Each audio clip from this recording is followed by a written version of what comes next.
Manipulator, obsession, and mysterious Rahu is just about to enter Aquarius in May 2025. How will it impact all of us? हमें यही जानना है इस video में। राहु का ये गोचर जो कि कुंभ राशि में होने जा रहा है, जो उनकी को ओन राशि है। शनि और राहु दोनों ही कुंभ को ओन करते हैं। फर्क सिर्फ इतना है, शनि नजर आते हैं और राहु नजर नहीं आते हैं। Rahu is our subconscious mind, something that we can't see. वो सिर्फ हमें महसूस हो सकता है। Shani is something that we see. Shani बहुत क्लियरली नजर आते हैं। शनि बहुत स्ट्रेट फॉरवर्ड है, जो वो चाहेंगे वो आपको बताएंगे। राहु नहीं बताएगा। You have to understand Rahu, you have to decode Rahu. That is why I am here to explain what is Rahu and how will it impact your life. The most mysterious planet, Rahu, is just about to transit into Aquarius. कोई कह रहा है 18 मई को हो रहा है, कोई कह रहा है 25 मई को हो रहा है, पर I have checked in Ephemeris. Ephemeris के हिसाब से 30 मई शाम को 5:37 पे राहु का गोचर होगा कुंभ राशि में। राहु अनफुलफिल्ड डिजायर्स है और कुंभ राशि डिजायर्स और एम्बिशन की राशि है। कुंभ यानी कि घड़ा, ऐसा घड़ा जिसके अंदर पता नहीं क्या क्या है। अगर आप जानना चाहते हैं इस कुंभ से राहु जो गोचर करने वाले हैं वो क्या क्या निकालेंगे और आप लोगों को क्या क्या देंगे, तो इस वीडियो को अंत तक जरूर देखिए। This video is going to be very very interesting. इस वीडियो में मैं कुछ ऐसे तार छेड़ूंगी जो शायद आपने पहले कभी नहीं सुने होंगे। ये जो एक्वेरियस राशि है ये को ओन्ड है, यानी कि राहु और शनि दोनों ही इसके ओनर्स हैं। ये दोनों का ही घर है। अब शनि वो है जो फिजिकल तौर पे सरफेस पे नजर आते हैं, मतलब हमारी मेहनत, हमारा हार्ड वर्क, हमारा पसीना बहाना। वहीं राहु साइकोलॉजिकल साइड दिखाते हैं, मिस्टीरियस साइड दिखाते हैं, वो साइड दिखाते हैं जो नजर नहीं आती। जो नहीं दिखता वो राहु है। राहु हमारा सबकॉन्शियस माइंड है एंड राहु इज स्पीड, वो विचार जो बहुत स्पीड से आते हैं और पूरे मन में और जीवन में खलबली मचा के चले जाते हैं। कहते हैं जब भी राहु जीवन में एक्टिव होते हैं मति भ्रम करते हैं, क्योंकि राहु इल्यूजन्स और डिल्यूजन्स का भी प्लैनेट है। राहु को एक शैडोई प्लैनेट कहा गया है, एक छाया ग्रह कहा गया है। ये ऐसा ग्रह है जो माया रचता है। राहु ओपनली नहीं दिखता, ये धीरे धीरे क्रीप इन करके हमारी लाइव्स में आ जाता है और अपनी प्रेजेंस को महसूस करवाता है। जो दिखता है उससे तो आप निपट लेंगे, लेकिन जो नहीं दिखता उसे कैसे हैंडल करेंगे? यही सब जानने के लिए मैं चाहूंगी कि आप इस वीडियो को अंत तक देखें। अगर अब तक आपने इस चैनल को सब्सक्राइब नहीं किया है तो please go ahead and subscribe it and do not forget to press the bell icon. जहां शनि मेहनत है वहीं राहु स्ट्रेटेजी है। जहां शनि एक्शन है वहीं राहु माइंड गेम्स है। जहां शनि स्ट्रेट फॉरवर्डनेस है वहीं राहु मैनिपुलेशन है। लेकिन ये दोनों ही आज के समय में बहुत जरूरी है। If Shani and Rahu go hand in hand and in a positive manner in your कुंडली, you will be very very successful. क्योंकि हार्ड वर्क और स्मार्ट वर्क दोनों ही चाहिए आज के जमाने में सक्सेस को पाने के लिए। और क्योंकि राहु और केतु दोनों ही एक एक्सिस पे हैं, एक सर्पेंट का हेड है और एक सर्पेंट की टेल, यानी कि north node and south node. Rahu is the north node of moon and Ketu is the south node of moon. तो दोनों एक ही एक्सिस पे रहते हैं, 180 डिग्री एक्सिस पे दोनों रहते हैं। अगर राहु कहीं एक्टिव हो रहा है तो केतु उसके साथ ऑटोमेटिकली एक्टिव होगा ही। अब इस दिन, जिस दिन राहु ट्रांजिट कर रहे हैं कुंभ राशि में, वहीं केतु भी ट्रांजिट कर रहे हैं लियो में, यानी कि सिंह राशि में। राहु अपनी को ओन राशि में आ रहे हैं तो Rahu will be very comfortable and happy here. लेकिन केतु जा रहे हैं लियो में, यानी कि नेचुरल जोडिएक बेल्ट की 5th राशि में, जो कि है लियो और सिंह, और वो गवर्न होती है सन से। केतु और sun together they are never comfortable. ये एक बड़ी ही अनकंफर्टेबल पोजीशन होने वाली है केतु के लिए। केतु के लियो में आने से क्या होगा उसके ऊपर एक और वीडियो बनाऊंगी जो इस वीडियो के बाद आएगा।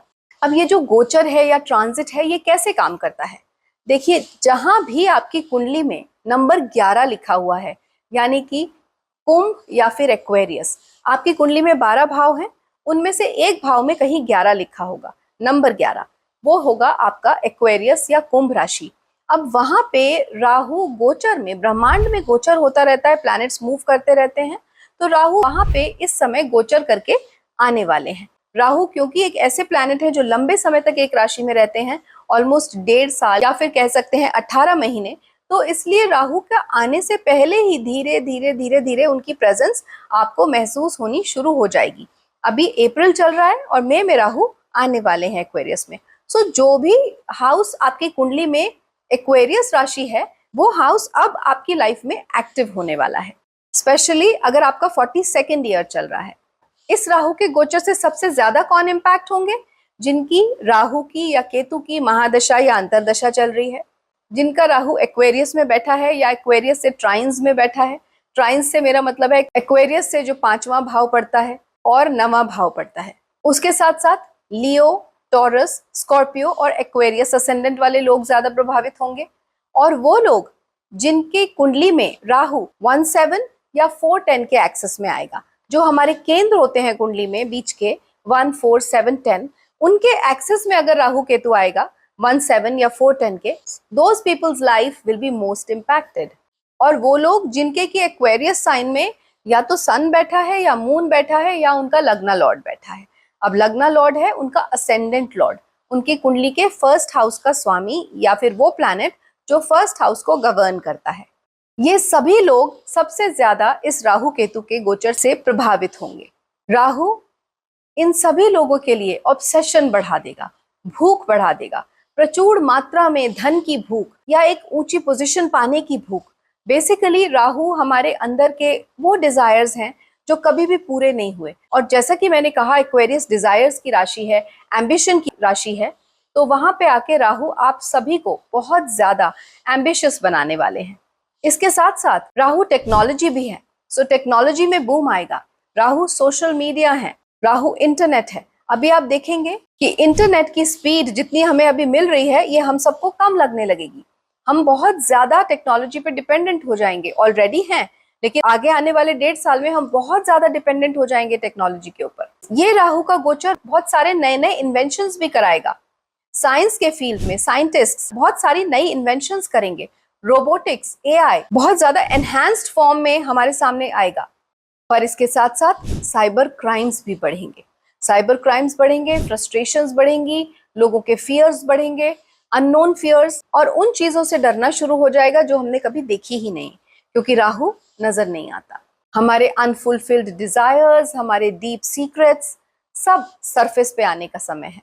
और पिछले 1.5 सालों में आप लोगों के जो जो एम्बिशंस पूरे नहीं हुए थे, this is the time when you have to work towards it, क्योंकि अभी राहु और शनि एक साथ है मीन में, और वो आपको वो पैशन दे रहे हैं, वो विगर दे रहे हैं अपने एम्बिशंस को पूरा करने के लिए। So please gear up your socks और लग जाइए अपने अपने एम्बिशंस को पूरा करने के लिए। पर एक बात का ध्यान रखिएगा, राहु आपको अनएथिकल मीन्स चूज करने के लिए भी मजबूर करेगा। उसके लिए आपको पहले से तैयार रहना है, मेंटली प्रिपेयर्ड रहना है कि मुझे ऐसा नहीं करना और सिर्फ सही राह पे चल के अपने एम्बिशंस को पूरा करना है। बिकॉज जो भी सही होता है वही लॉन्ग रन में जीतता है। जनरली मैं ट्रांजिट बेस्ड वीडियोस बहुत कम बनाती हूँ, but because these are 4 very important planets, Shani, Devguru Brihaspati, Rahu और केतु, क्योंकि इनका इम्पैक्ट ज्यादा है, क्योंकि ये ज्यादा समय तक एक राशि में रहते हैं, so I thought of just making a video on it. अभी नेक्स्ट केतु के ऊपर भी आएगा, लेकिन सब कुछ सिर्फ ट्रांजिट्स के ऊपर बेस्ड हो ऐसा नहीं होता। ये मैं अपने हर वीडियो में कहती हूँ। It's always a disclaimer from my side.